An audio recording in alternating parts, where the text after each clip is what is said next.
it's just spotty because of those rows from the one house. And then we got gray skies and everything else on the side. Yeah, I mean it's So all in combination. Not to worry. I'll take a look at it when I get up there. yeah, no problems at Yeah. all. Just wanted to make sure you were aware. So you're Yeah. just walking into it blind.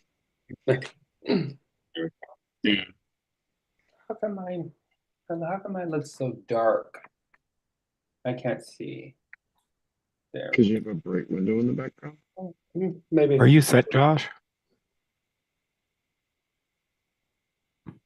Yeah, I'm just going to the website to change the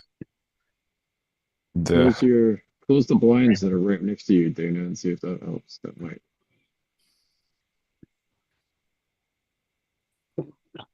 a little bit.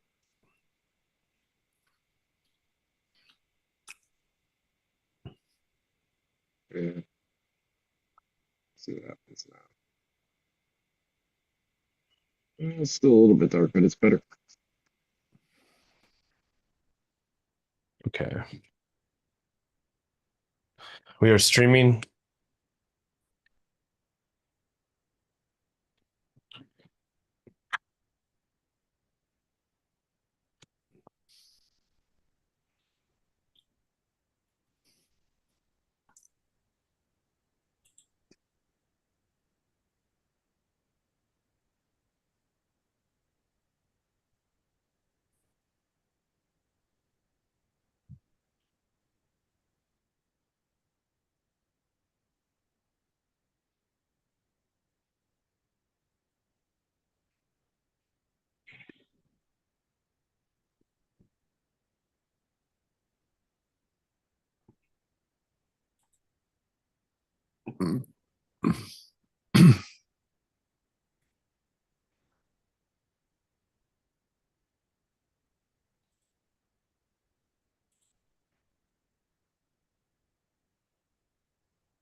Who is iPhone 45?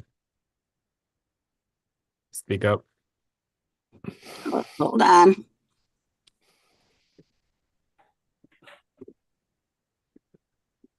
No worries, just needed to rename you. It's all good.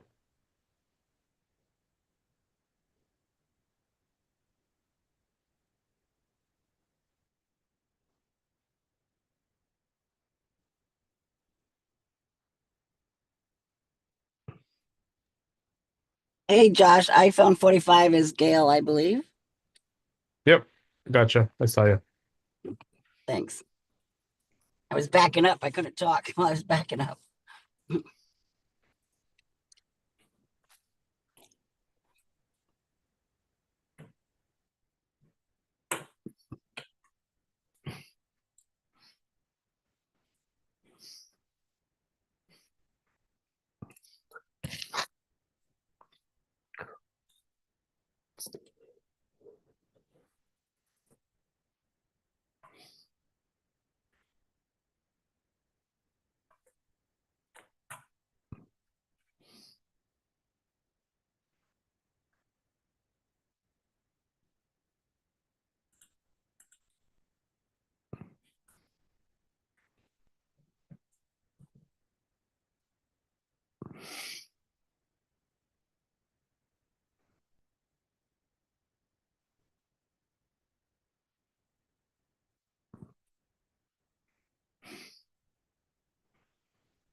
Good evening, everyone.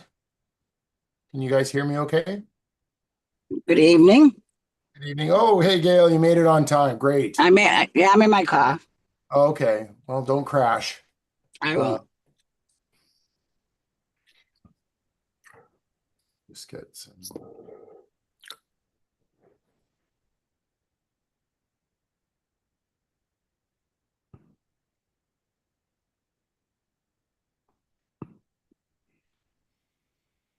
Hey, Josh. Michael Ferris and Michael Thompson are going to be on the same camera for this meeting. And is when I pulled in, is that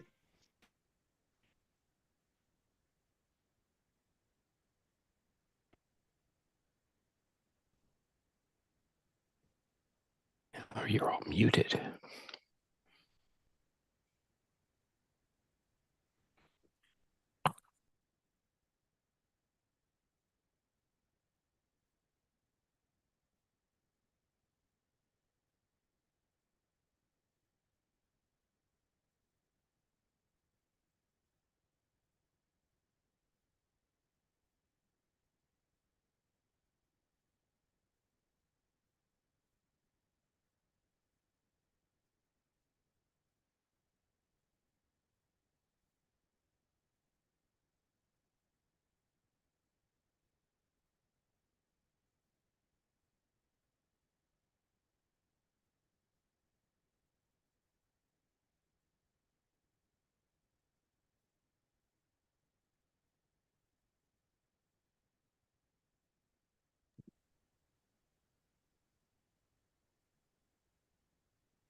Oh, Charlie's having a little connection issue.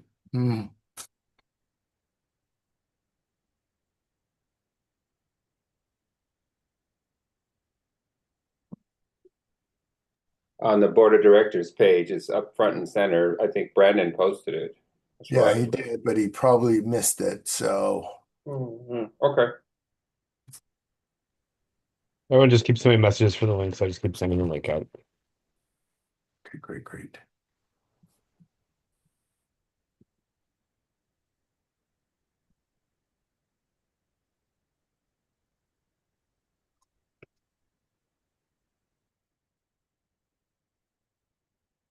Hey, Charlie. Hello.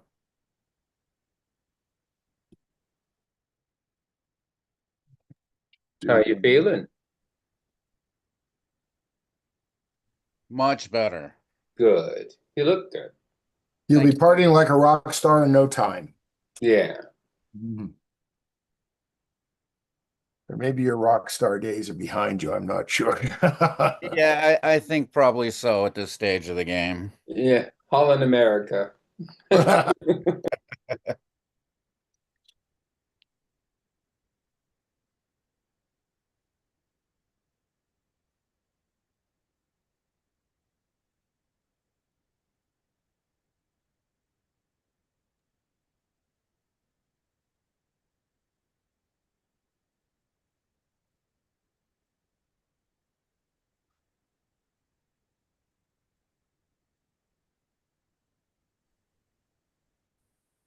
Looks like we're missing Simon, Drew, and Danny. Danny said she might be late. Yeah, Danny said she was going to be running late. We're just missing Simon and Drew. Simon and Drew, yeah. Okay. So, and just as an FYI, I'm going to have to step out of the meeting for about 2 minutes, and about 5 minutes in. So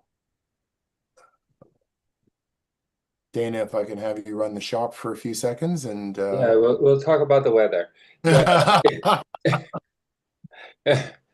So, oh, Millie, you got in. You're sitting next to Mike. Good for you. Good for you, honey. Okay, well, listen, let me just see if I can get a message over to so I want to do a reach out. Actually, you know what? You guys do a reach out, and I will just going to step away from the camera for a second.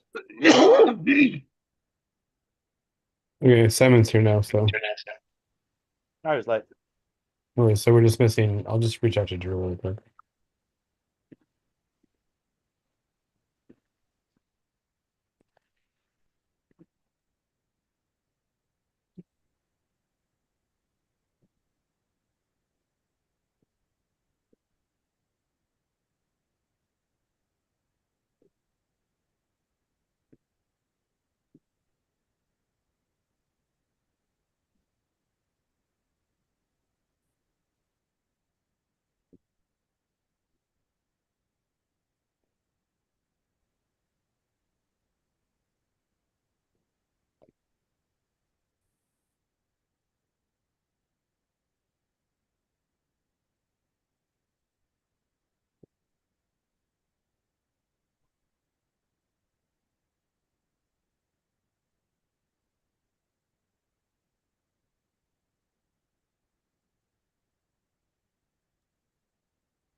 Okay, we're back in the saddle again. Okay, Simon, thanks for getting in. We're great, and we're still minus Drew. I'll send him a message, but he's not always the fastest on. I sent him a message. Okay, great. Okay, so I've circulated the agenda rather late, but I'm hoping we can still work from it as always. It's a draft agenda, and of course, we can always edit and on the fly. So I'm calling this board meeting at 7:04. It's Triangle Recreation Camp. It's our regular monthly board meeting. Today is June the 24th, 2025. My name is Craig Maynard. I'm the president, and I'll be chairing tonight's meeting. We'll be receiving reports from the executives as well as a variety of committees within the executive. Okay,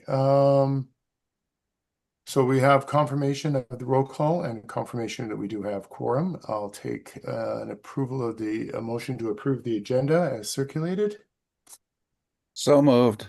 by Charlie. And floor is open for discussion. Call the question. Question's been called by Joshua and I. All those in favor, raise your right hand or say aye. Anybody opposed? Gail, are you going to abstain? No, I agree. Sorry. Okay. Motion is carried unanimously. Hey, Danielle. Hey, Oh, Danny, I know you. I have a colleague named Danielle at work, so that's the reason why I defer. Okay. We've circulated the minutes of May the 20th, 2025. And I'll take a motion to approve the minutes. So moved. Second. So moved by Millie. Thompson, seconded by Millie. Okay. And floor is open for discussion. Call the question. Question's been called. All those in favor, raise your right hand. All those opposed. Gail, how are you voting? I can't see you. Yeah, I know. Let's see if you can see me in my car. You can best to speak up. Motion is carried unanimously. I'm not opposed. Okay, good to know. Reports of the officers from my office. Strategic planning. It's been it's kind of been on the back burner. I know we've all spent a lot of time working on our own sites and various projects and getting camp up and running, and so that's kind of been parked.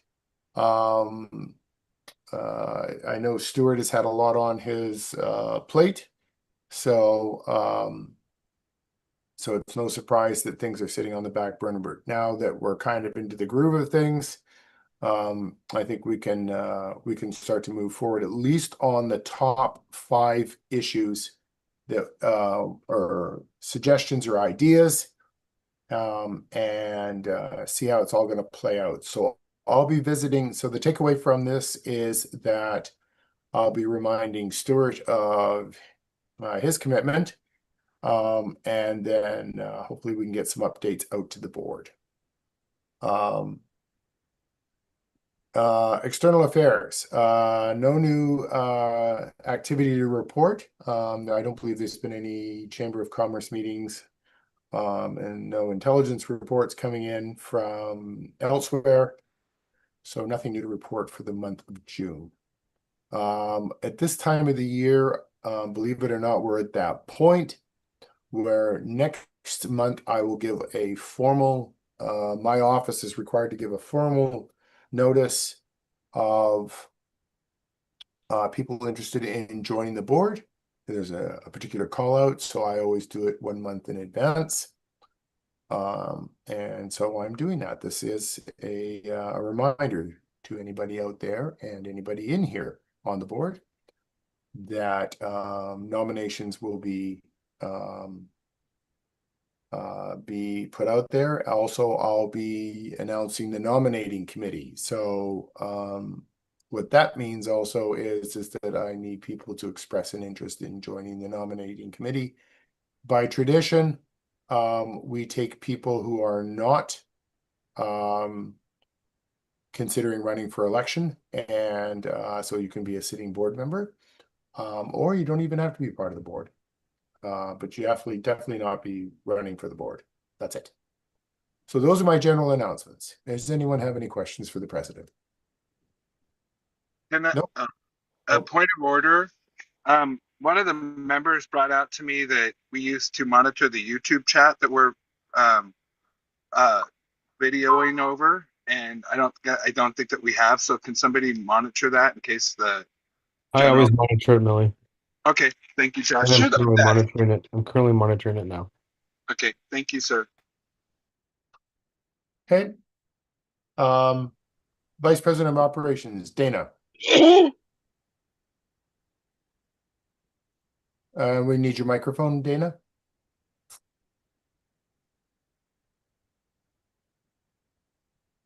There we go. I have nothing to report directly from my office. However, I will report under communications. So the first one up is Lower Campground, Steve Deerling. He's not present, and he hasn't reported any issues or concerns. I know that they spread wood chips out and everything else with help, and that's all looking good. High voltage, Josh. Good evening. Last weekend, a potential issue was brought to my attention by Mike of our continued tripping of Trail 6. Luckily, it's not Trail 8 anymore. That problem was discovered, and I'm hoping that that's been resolved. It appears that when volunteers were out working on the grid, that they missed an entire feed from the generator that was just sitting under a tree not being used in behind Ted's trailer. So one feed from the generator was running the entire western half of the campground from the main road, everything. Trail 5, Trail 6, the party site.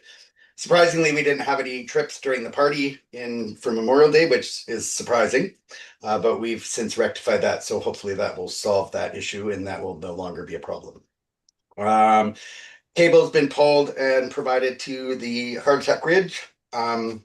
And JJ, who camps up there, has agreed to roll up the cable at the end of the year and store the box protected and everything under his cabin, because it's a lot of work to drag that cable up and down. So anything we can do to make it a little bit easier, he's agreed to kind of store that and put it away. And that's all I have for power. One moment. Okay, just writing a little note here. Thank you for that.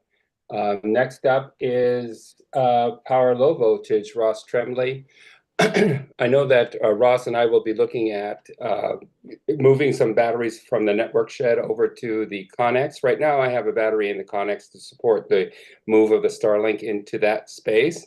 However, we do need some sort of a plan because we can't just put it in the front. Obviously, it'll be in the way. We need to put it in the back. And then we have to determine how many of the batteries are needed in order to support the Starlink 24/7. It will be real convenient to have it there, especially at startup and over winter if it's needed, because it'll be inside that shed with batteries. Next up will be comms. Okay, so that's me. All right, fun as usual. It's a game of whack-a-mole. As Josh already mentioned, there was a problem with the star box or the box there at the head of Trail 6, Upper Trail 6, and that creates problems. You know, when the Nethernet goes down, it's obviously the Nethernet's problem. In this case, it isn't. And a couple of issues that we've had recently are not directly related to the internet, but some ancillary or some associated device. In this case, it was the power. So we are working on identifying these problems. One of the things that I'm tasked with, or that I will be doing, is writing up a step-by-step procedure for troubleshooting when I'm not there, so that Mike has something to work with.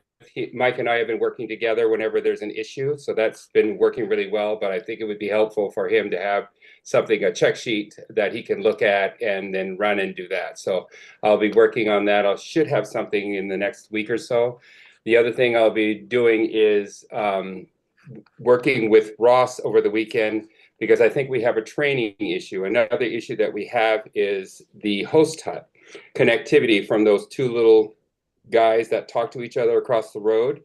If they get out of alignment, if we lose connectivity, they have to be resynced. And so a process for how to resync needs to be known. Ross knows how to do it, but we need to spread the love. So that I'm going to work with him and then come up with a step-by-step procedure for resyncing those guys. I did some research on it, and actually those devices are considered pretty good. So most of our problems are related to them getting out of alignment or losing power or something like that. And what else? Oh, let's see. Trail 6, we're working on. Okay. And then the last but not least is, where are we as far as the getting a vendor out to assess our environment? I've recently tasked Millie with finding us some vendors or potential vendors that can come up and look at our site. He's not going to be responsible for the technical side. I'll run around with a person. But he's been assigned to see if he can find some people to come and look, and either through the documentation, make an assessment. Really, they need to come on site.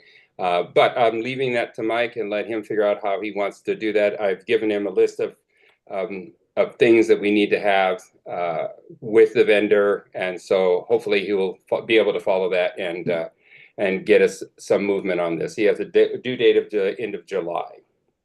For being able to say, okay, here's where we are, this is what we've got. Okay, so that should be good. And anything else on that? Oh yeah, I've managed to run around and replace all of the Doghouse's network gubbins. We were working on a 12-volt system. Now we're on a standard switch system, you know, like normal stuff. These guys, you know, these type things. We're still having issues right now behind, I won't call it, the FS shed. Behind Adam's old site, we're having problems with that space right now, and I have all the goblins to fix it, and so this weekend I'll take care of it. I intended to do it last weekend or week before, but it was raining, it was cold, I have no heat, so it didn't work out well for me. But this weekend I'll be able to take care of that, and so that should get us back in a good spot. Know then that we still have issues, okay? We have issues with the quality of the wire, so it's going to be a constant running around and trying to fix things as we identify problems. But we are moving in the right direction, in my opinion. As far as utilization is concerned, we're doing pretty good. Right now, whoops, where's my thing? When I asked at the beginning of the year for a budget, to account for the business class, we were using, I'll just talk about it rather than show it. Usage history for the month of May was 788 gigs, and for the month of June was 836 gigabytes. In point of fact, what we used for May was 1 terabyte, and for June so far, again, 1 terabyte with a little bump from Josh got in there and did a little tweak for an extra, what is it, 25 bucks for 50 gigs? Yeah, to get us up there. And I blended Mike's Starlink, or Mike and I worked together to blend his Starlink with ours so that we can make it until the 4th, which is when the next tranche of available data bits are. Understand that this is a test to see how much utilization we have. I am not throttling anybody. I'm not saying don't do this, don't do that. I want people to use it as they would so we can have some understanding of how this works and whether or not we actually need to do that. And that, of course, will be a board decision. I'll present it to you guys, and then you can say, okay, that looks normal, we're okay with that. And then whether or not we throttle anybody or we take things away, not any individual, but like YouTube is an example. I think that this needs to be as a broader discussion that needs to involve the entire board rather than myself or anybody on my team making that decision for all of us. So that's where I'm headed with that. Now, along the lines of what Mike Milley is going to be doing for us, I would like to ask for an increase on the budget. Everything I had before with the 5,000, I was 2,500 in the hole, then used the balance of the 2,500 in order to get batteries, chargers, inverters, etc. And now I'm in the hole 600 bucks. So I don't really need any more money for bits because we're going to wait for an assessment and have them tell us what we should do. They'll make us work better. But I do need to be able to replace things. Most recently, when Ross was working on that jump across the street again, one of the nodes just crapped out. So that will have to be replaced. $69, $70. The dog houses, I don't know if you're familiar with the one behind that shed by Adam, but that lid weighs about 100 pounds. So that's not really tenable. I can't really manage that by myself. So what I want to do is use storage boxes that you normally have on your patio, 30 quarts or something like that, and use those devices and then cut holes in them, lid with a lock, and then put the network ovens inside those. It'll look neater, it'll look better. They're cheap, less than 50 bucks, I think. So that plus what we might have to spend on having somebody come up here, I'm asking for $4,000, if that is okay. You're asking for a motion Yes, for a motion for So $4,000. moved. Yeah. moved by Millie. Do we have a seconder? Point of order, that would be moved by Dana and seconded by Millie. So Okay. it'll be a case. Seconded.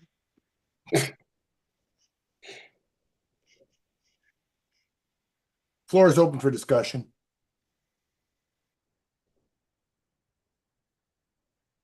Call the question. Question's been called by Josh and I. All those in favor, say aye, raise your right hand, or use the signal indicator. Aye. Nobody seems to be, Danny, did I see how you voted? That's a yes. Okay, great. Thank you. There doesn't appear to be anybody opposed. Motion is carried unanimously. Okay, thank you very much. I look forward to what Millie is able to determine and find out for us. Okay, so next up is the Fire Marshal, Brendan. Still working with the Seattle Firewood Company. I think I'm going to go with them. It will probably keep me around in budget, but we'll see how that goes. They've offered us an offer by which they would cut their delivery fees in half for us if we order at least 10 cords a year, which I think we'll be able to do. Yes, it will be a little more expensive, but it will be guaranteed good wood and the right quantities and on the right days and time. So I think that is worth doing because the last couple of loads of wood we have gotten have been absolutely horrendous. And I'm tired of spending money on that. Just to interrupt, the context is camp buying cords of wood and you found a new company. Yes, I've been talking about this the last couple of board Okay. meetings that Yeah, I've I approached this I knew that. company. Okay, Yeah, we've great. used this company before. Seattle Firewood Company is the name of the company, and I just sent an email to them today, getting some final clarifications on costs, and then I will probably pull the trigger. We plan on moving the upper fire cage, cutting it in half, moving it next to the propane where that trailer is. We're probably going to do most of that this weekend. And so if I do get some wood delivered, since we don't need much for down below, it'll probably be for the upper cage. So we'll have some up above as well. And if any seasonal site members want to buy some, we can come out with a equitable way to buy either a cord of their own or a half cord. Or once I get the final pricing on that, they can determine that. Diesel, it's been fine. It's getting refilled as usual every 2 weeks. Propane. Now, propane is a different matter altogether. Over Memorial Day weekend, I sold close to 1,000 pounds of propane. Took the tank from 80 to 30%. Was not able to refill this last weekend because they did not refill it in time. But we're basically emptying the tank once a weekend, and there are enough tanks sitting in the cage right now to do this all over again. So the notion has been floated to them about, I remember Stuart talking to them about providing a larger tank if they were visiting us on a far too frequent basis. And I think they're starting to agree with that. So the ball's kind of rolling on that court, but they'll be, I think, interacting with Stuart on that since he started the process and I am just the refill person. Also, the propane refill care committee has been formed, and there are several people who are now able to fill propane aside from myself, and those numbers will be increasing as more people get a little opportunity to learn how to refill the propane. It's horribly exciting and wonderfully smelly. So if anyone wants to join, feel free to stop by on a Saturday when we're refilling propane, and we may have other days we refill it as well. I've done it on Fridays as well. But if you smell a bunch of propane and a lot of hissing noises coming from the propane area, stop by if you want to learn how to make those noises and smells. And we will teach you how to do it and how to mark it down so that we can invoice people for it. We're a little behind on the invoicing, but I think we're all up to date at this point. And I'm going to be starting to help Josh take care of that so he doesn't have to do all the manual invoicing for all of this. That's it. Any questions? Yes. Are we going to start having that? Oh, sorry. Hearing feedback, so sorry. What was that? The question is about when the tank starts getting down low around 20% and so on, the process takes longer to fill a standard it is prohibitively long to the point where it would probably take like a half an hour to fill one tank that was only halfway empty. It really gets, once it gets below 30, 20%. Having more equipment to speed up that process. A pump that's powered would help with that, but a pump is also prohibitively expensive at this time for us. We're not that propane is a luxury, not a necessity.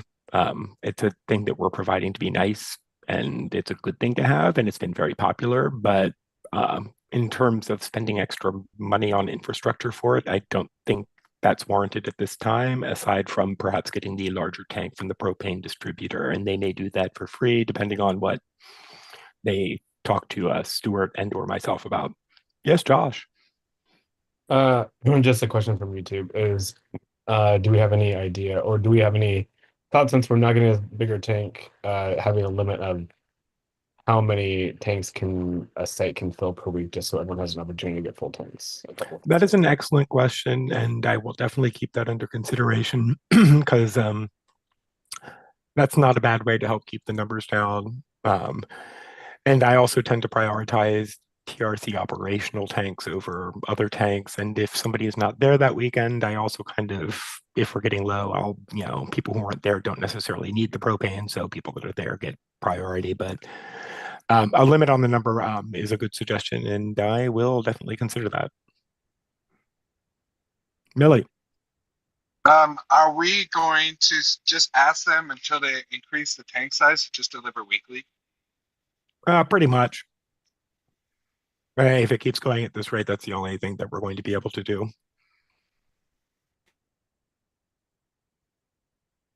New one? Bueller? Okay, I'm done. Oh, well, thank you, Brendan. Next up, maintenance, Gary Greenwald. Hello, everybody. So we've been working on a lot of projects. We have buried the green boxes at the end of each trench area to protect the piping. We've got most of them done. If Yuri helped to bury one of the boxes, and we've got a couple more boxes to do, but those are almost done. We put a permanent fence up by the culvert so that it would keep people from running over into the culvert. We set up a checkout process for the Jenny, so people know where it is if they need it. We're working on a fire suppression, extending it to Site 500 and then down to the lower floor. Hope to have that done in a couple of weeks. We purchased a dump trailer to tow behind the Jenny. And I'm working on new signs for the star boxes for the revised power hours. And then we're working on inventory for the asset management. That's an ongoing process. The tool shed that's next to the Jenny, I'm going to start a checkout list for people to check out the tools so we know where they are, because they kind of seem to get they disappear for a while and I don't know where they are and stuff. And then so working on a fence by the rental trailers. And I think that's about it. Any questions? Yeah, I have a question. I heard you mention, although it's not a part of your maintenance exercise, but did you say that you're looking to move one of the spigots down to Site 500 area?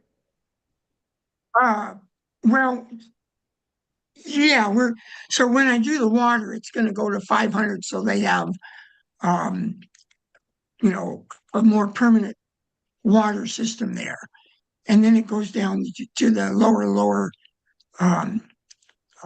RV area. Oh, you mean you're just putting in this is for non-potable water. Non-potable water. Right. Yeah. Okay. All right. Thank you. Yep. Okay. Thank you. If you're finished, any questions or anything for Gary? Next up would be seasonal sites. Richie's not present. They're doing their normals. Seasonal site issues, we from an operations standpoint, working in conjunction with seasonal sites, we have notified folks who have not met their obligations for attendance. That's going along, and interviewing people who are joining sites. So that's all happening as usual. And then the next one is health and safety, Mr. Thompson and Gail. Good. Well, Gail.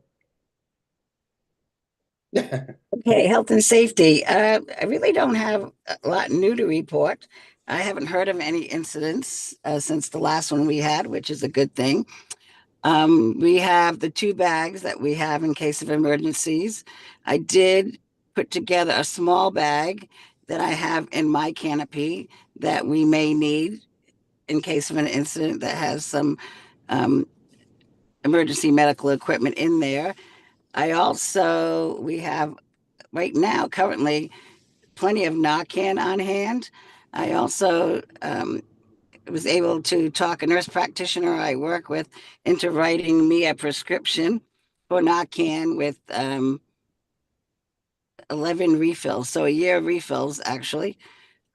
So I can fill that anytime we need Narcan. So hopefully we won't need that much Narcan, but just in case, we won't have to worry about it throughout the season.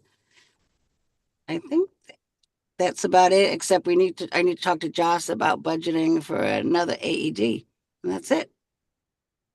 If I can ask a question, does Narcan expire?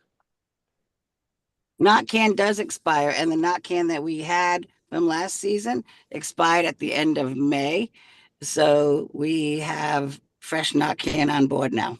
Okay, thank you. So there's an opportunity to overdose and not, sorry.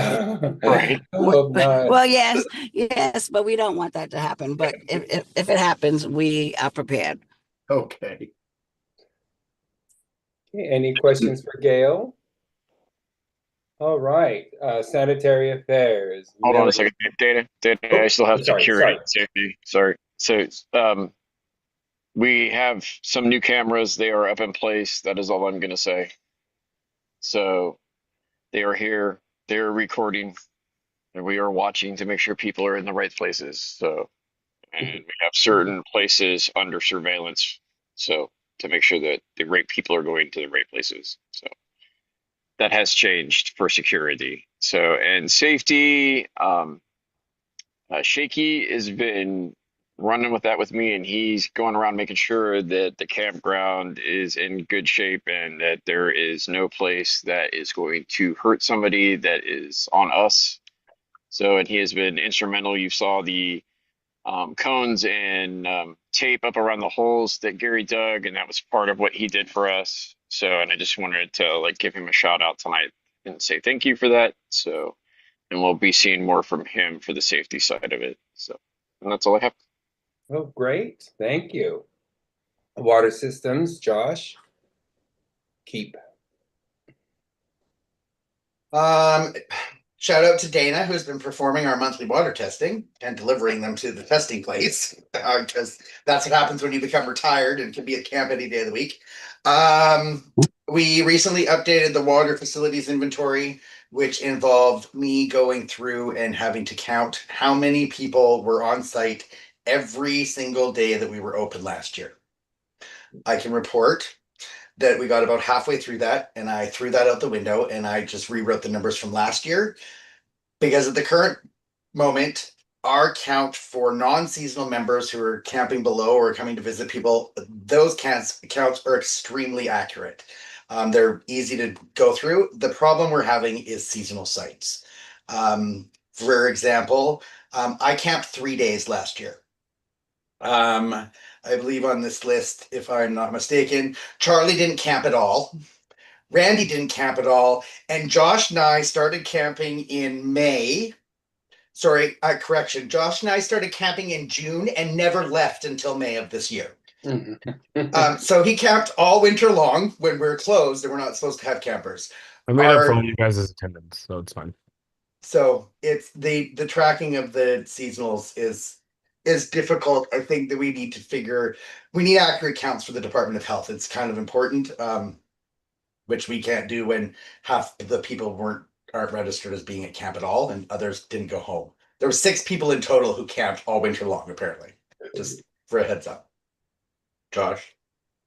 Would it be beneficial to change the seasonal check-in to more match so when you're, instead of arriving and then check out, when you're on property, you can just say you're arriving and then your expected date. So you're going to be here from here to here, and you can just choose your dates. I think that would be helpful. I think the other problem is, and I know I've experienced it, I've signed in, I think of the 4 weekends I've been there, or 3 weekends, I've signed in 1 weekend, because you get there and I can't get connected to the internet. I know we're having problems with the internet, but I can't get connected to check-in, which is just, it's compounding. It's just kind of spreading down the chain, right? So I can probably just change the form to have it say check-in, check-out, and then if the internet's not working for whatever reason, you can go and backdate it, and you could make a little note section that says internet wasn't working or some something like that, where you can make a note if needed. Yeah, that works. I don't know if we should maybe think of a different, I don't know what system, but I know there's a lot of the older members don't use phones. They don't do check-ins with so that's causing a bit of a problem too. If I may, I've been Yeah. working with Josh, gave me a spreadsheet that's accurate and up to date. And I've been using that spreadsheet in order to, as far as a site is concerned, determine of people's attendance. And in that, when I'm doing that, I'm discovering that people are going, oh, are you monitoring this?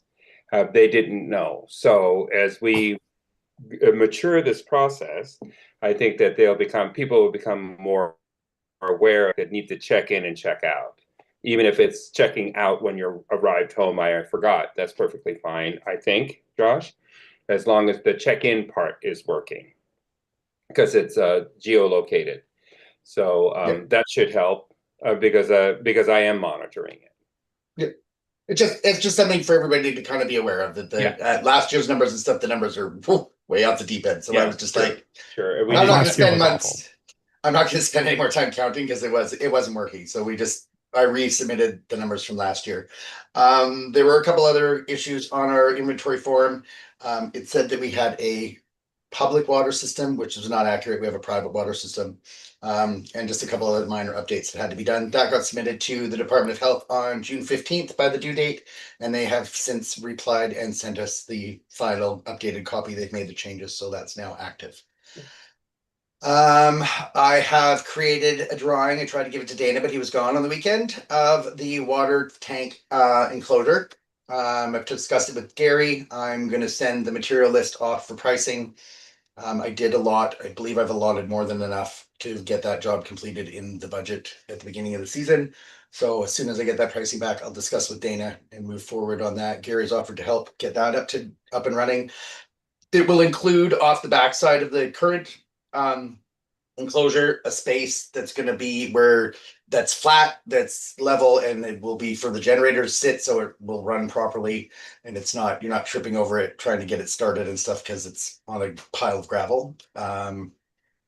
I have a couple more valve tags to make to label the valves throughout the system that were missed from last year that I'm still working on. And the other big one is I'm currently monitoring the location of the pipe crossing the ravine that's going over to the fire suppression tank for that side of the campground. One of the things that came up last year with the sanitary survey from the Department of Health and discussions with Northwest Water were a couple of recommendations that were made when this system was signed off and became active that were never actioned upon.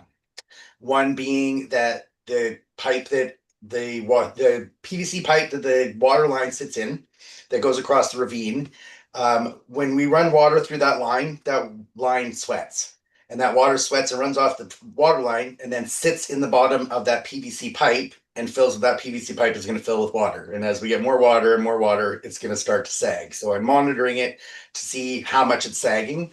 Northwest Water recommended when it was signed off that PVC pipe should have holes in the bottom of it so that water can drain out to release the added weight.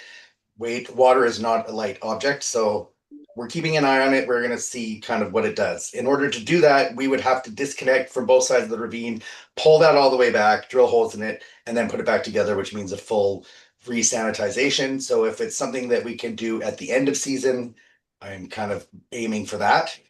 The other one recommendation was from Northwest Water actually has to do with the cable that goes across the ravine, is that there's no markings on it that signifies the strength that cable has, the weight that it can hold, or what the brackets that Mark made to hold that water line can support. And the recommendation was that should be checked by an engineer to ensure that cable can carry that weight. Because in the event that cable broke, and let's say it broke over on the Trail 6 side by the water tank, and somebody was walking up that road and where it comes over the bank and ties to that concrete pillar, if that cable snapped and it came across, the pressure that's on that cable, it would whip that cable through the forest. And if somebody was walking on the road in the wrong spot, you could end up with 2 people instead of just 1. That cable could cut you in half if it snaps. So that's something we really need to look at. Again, that's going to have to wait till the end of the season or whenever we deal with the rest of it. But that was a high recommendation, is to have something done to state what that cable can support, because if it snaps, it could be a problem. So that's all I got. Okay, thank you. Any questions for Josh? Okay, and then the last but not least is tree Mike D. Mike, do you know anything about anything he's doing right now? Yeah, this last weekend, right before the weekend, we had to we closed Trail 7 and had to close into the woods because we had a tree that had a barber chair crack through it, which is where it comes halfway through the tree and then it goes up it. And it was a threat and getting ready to come down. So we had to close that area for a few days, and he came up and removed 2 trees. There was a slight amount of damage from the tree removal to the cabin, but nothing major. It was cosmetic, and everything is safe now. Thank you. And that's it. Thanks. Great. Thanks, Dana. Just returning to my Sanitation. Sorry, Millie. Yeah, for the sanitation report. Oh, did I miss you? Wait, there was health and safety, and then you came to me, and then we went back to them. So. Oh, okay, sorry. We got the 30 cubic yard dumpster, and on the 4th, and it was completely full at the removal on the 18th. For a weekend, we were on poop patrol and adding water to the porta potties. Next year, if there's the same interest in the event, we'll just bring in the additional porta potties like we're going to bring in next week. We'll just bring them in early for that week. And Tuesday, we'll be adding the remaining porta potties. We have like the one at Gazebo that we're going to move down to Trail 6. And we were going to move one from not bushwhackers, woodpeckers. But Randy asked if we could keep it. Some of the sites in that area have been having additional guests this season. So we'll leave 3 there. Since we have our bulk rate, we can just do an additional porta potty for $100 extra for the month. So we'll have 10 at Lower Campground and 10 at Trail 6, and then the rest of those will be running.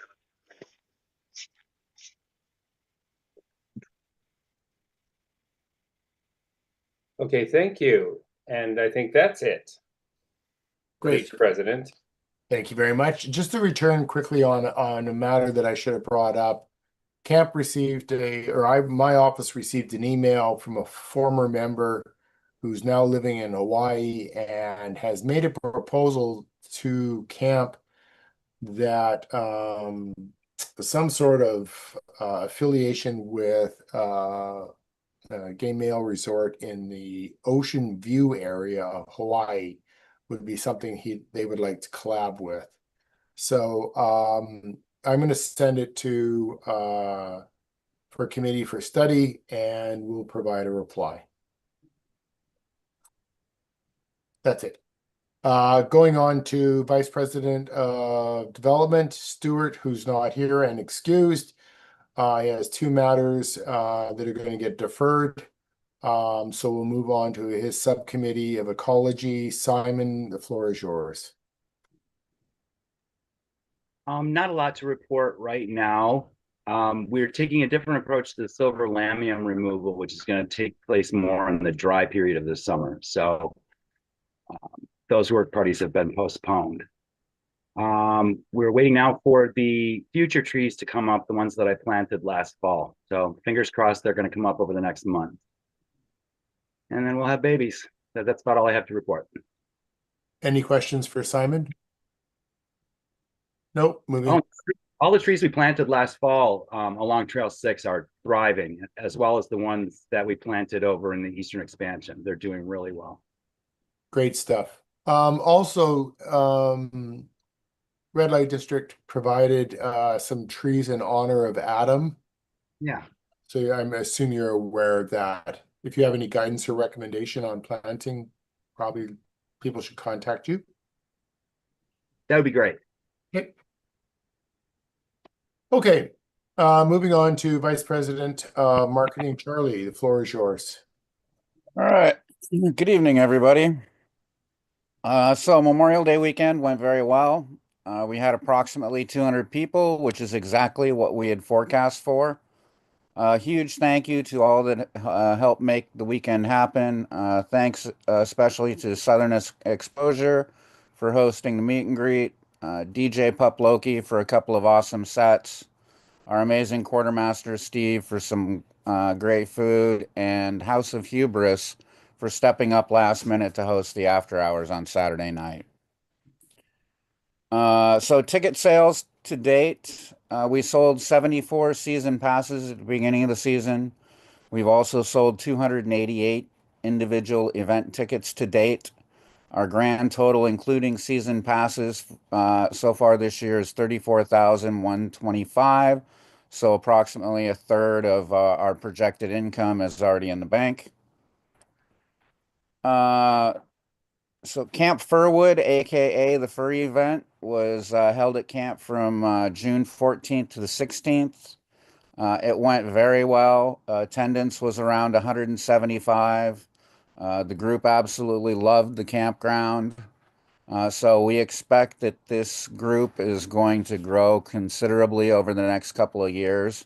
So we'll have to keep an eye on how big that event gets. The Pink Party this past weekend was awesome, and as usual, the Gazebo and Winston pulled off an amazing event, even with the challenging weather we faced. Thank you, everyone on Team Gazebo.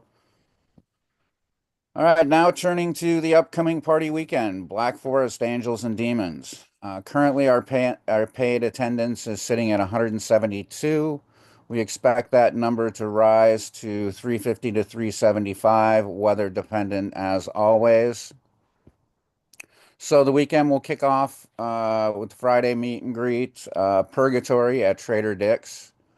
DJ Clover will be playing music. It'll go from 9 p.m. to 1 a.m.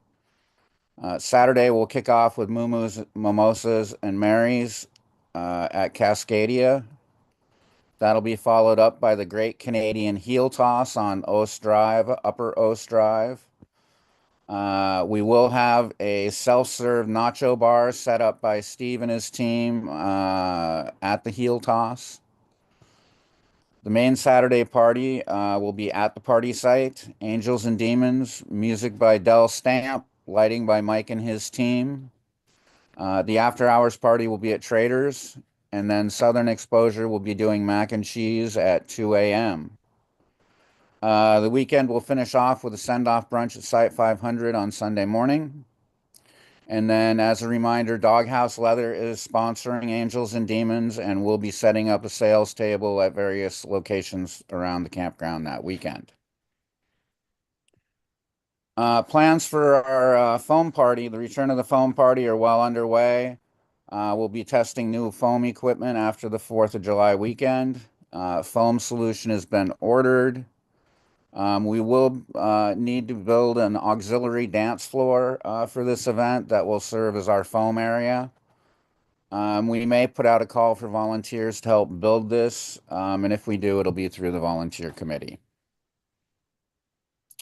We're also planning for a couple of pop-up events in July. As part of our 50 for 50 campaign. So expect to see a movie night at the party site. We're also looking at a member appreciation beach party later in the season. We did have an unexpected equipment failure. Our soundboard was damaged last year during the Labor Day party. It was our fault. Cold spark dust got inside of the board and damaged it. We definitely learned a lesson about keeping cold spark away from sensitive equipment. So we will need to replace this ASAP. This is an unexpected expense of $1,000 to $1,500. We should have budgeted marketing funds available for this. However, it is possible that we will need to reallocate some funds from one budget line to another within the marketing budget. We will address this if it is necessary. So marketing is finalizing details for on-site ice sales. We have purchased 2 new freezers. They're both on site at camp. One large freezer with battery and inverter setup is inside the marketing connex. And this is to replace our big freezer that died. The other is a smaller one that's down at the host hut. So we're planning to roll out on-site ice sales July 4th weekend. The cost will be $5 a bag, and it will be available at the host hut. 50th anniversary merchandise has been selling really well. Our current sales are $1,645 of merchandise sold. So we're getting close to the break-even point. The goal with the merch sales was to double our $2,000 investment, and we are on track to do that. That's what I have. Any questions, comments, or concerns? Nope. Great. Thanks very much, Charlie. Yep. Moving on to member relations, Millie, the floor is yours. So volunteer committee has been working, doing their recruiting. So our focus right now is recruiting for July 4th weekend. We still have a lot of open spaces. So please promote it to your friends and your friends, your gay LGBT. Parking. We are, as you might have noticed, the spaces are a little bit narrower this year. So Lawrence and Mike and I have all talked about it, and we're going to make them wider. So we'll be raking out the current lines and then changing them also, like up where Bushwhackers is, we're going to make them at 45-degree angles so that you can drive in this way versus having to back straight out. And when there's a narrower space there, we're going to make sure that we keep to the 12-foot rule so that emergency vehicles are able to come through. Anything else for parking, Lawrence? Nope. Okay. And then for host hut. Hey, I got a question. I got a comment. Sorry, couldn't get my mic. When parking cars, can we please be aware by the garbage can? The last 2 weekends I've been down, the cars in front of the garbage can, they're parking too deep. And whoever's at the front is driving too far ahead, and they've been parking on the electrical cable. Oh yeah, yeah. We're gonna have lines in the parking lot. Yeah, we'll make sure that we account for that on when we're doing the new line. Thank you. And anything else for parking or volunteers? And then so for host hut, we have been having lots of volunteers. The furry weekend we didn't have internet, as was meant, that we've been having instability, so that's made things difficult. But Ross and Dana have both been working on it, and I appreciate that greatly. I would like us, I have requested if we could get a DSL line as a backup. So I think that's being researched because, if we lose connectivity across the street from one of the devices, we still need to be able to sell things. And every time we write stuff down is an opportunity for there to be missed monies. And I think that's anything that you want to throw in, Gail, for? No, I think we've got it covered pretty well. Okay. Any other questions for member relations? Oh, and then parking rules. We don't have anything that is a board sensitive nature at this time. All right, thank you very much. Secretary Brandon. I will pop up the numbers as soon as I get the mouse on the two screens to cooperate with me. I hope. Where are you, Mr. Mouse? Still getting used to this new. There we are.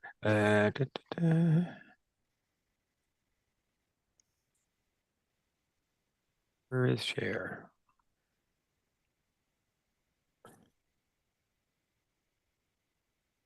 Oh, there it is. What am I sharing? There we go. Hopefully that works. Hey, hopefully you can see that. Give it a moment. Is she working? Oh. Okay, there we go. Give it a second, I think. Yeah, it's working. Yeah, there's not much to say. There's not a horrible amount of difference. This is just the monthly difference. Overall, we're down a little bit month to month. seems like we've lost quite a few limited members. And I don't know if that was due to a purging of the system or They fluctuate. it does fluctuate wildly, and there's not really yeah, much to read into that. You know, we have new regular members. Yeah. And that's pretty much it. I've sent this to everyone so you can look at it, and if you have any questions, let me know. The reason limited numbers fluctuate so much is we have to go through an archive, because in Wild Apricot we pay for a subscription level, and if we exceed the active member numbers, then we have to pay more. Yes, yeah, I'm aware of that. And a reminder, as Josh mentioned, that the numbers for last year were kind of horrific in terms of seasonal site check-ins and checkouts. I vigorously remind people to check in and check out. I know it's a pain in the butt.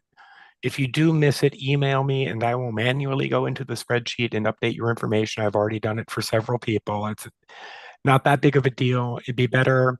The only other option would be to like chip everybody so that when they're close to the campground, it just shows them as there.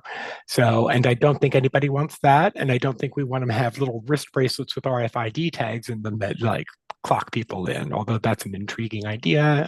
It's a little too 1984. We don't want any of that stuff. So please just check in and check out. The internet may be bad, but somewhere on camp, it is working and you will find a way to check in. It's not that hard. Yeah, the problem is with checking out. Checking out, email me about that if you forget to check out on your way out, and I will correct that for you. It's pretty easy to tell. Just tell me when you left approximately. It doesn't have to be precisely accurate. We just need a day. We don't need the time necessarily, although that is helpful. I think that is pretty much it for secretary. Nothing else going on with the review of the Green Book yet. I need to make contact with the people and maybe come up with a date to discuss some things, or, you know, and if anybody ever has any suggestions about sections of the Green Book that they would like updated, clarified, added to, you're always free to reach out and talk to any one of the members on the Secretarial Affairs Committee or myself, and we will be more than happy to take that into consideration. That is all. Yeah, my apologies for that agenda item of accurate water usage tracking showing up in your on your watch. It obviously belonged on Josh's, so my apologies. But it technically falls under secretary too. Josh got it though, so that's great. Yeah, and I mentioned that. And I will try to get the minutes out a little more quickly this time around. Last time there were some issues, but I will do much better, hopefully before the end of this week, maybe even tonight. Thanks very much. Appreciate it. Moving on to the treasurer, Josh.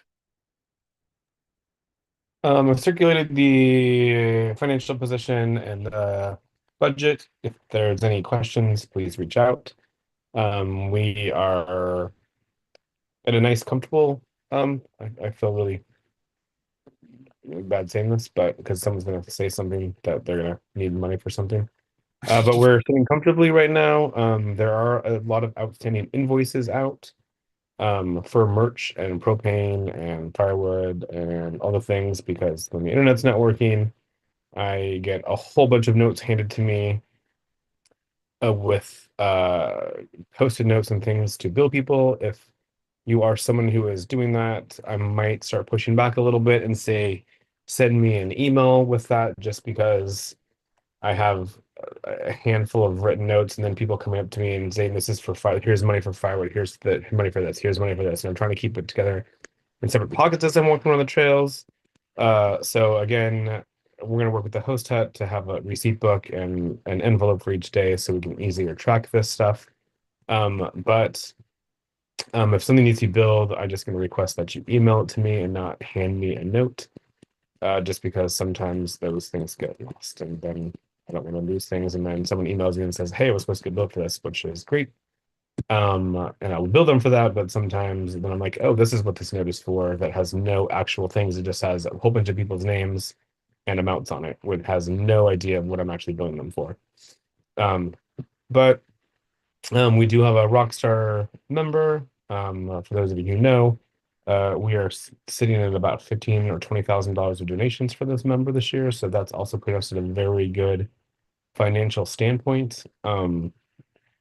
So, and then also just a huge shout out to former treasurer George, no longer a member, probably not watching this meeting.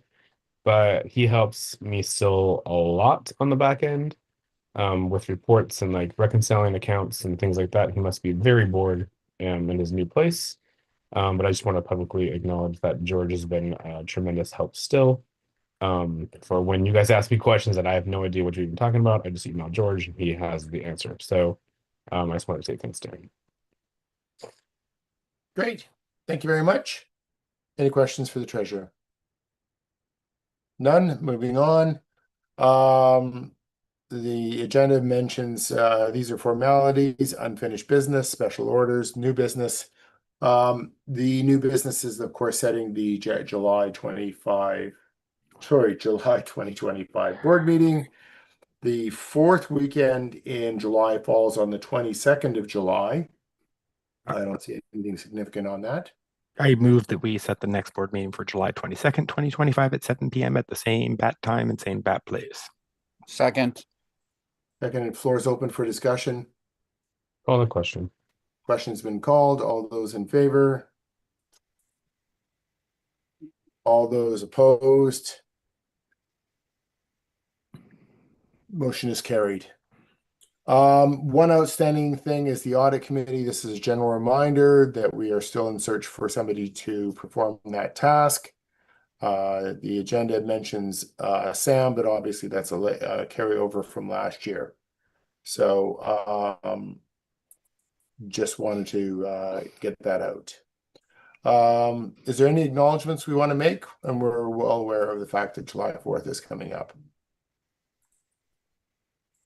Nothing further. I'll take a motion to adjourn tonight's meeting.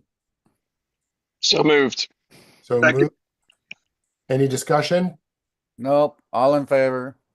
All those in favor. Well, that's an hour. That's really good. It always is this time of year. Nice job. All right. Nice job.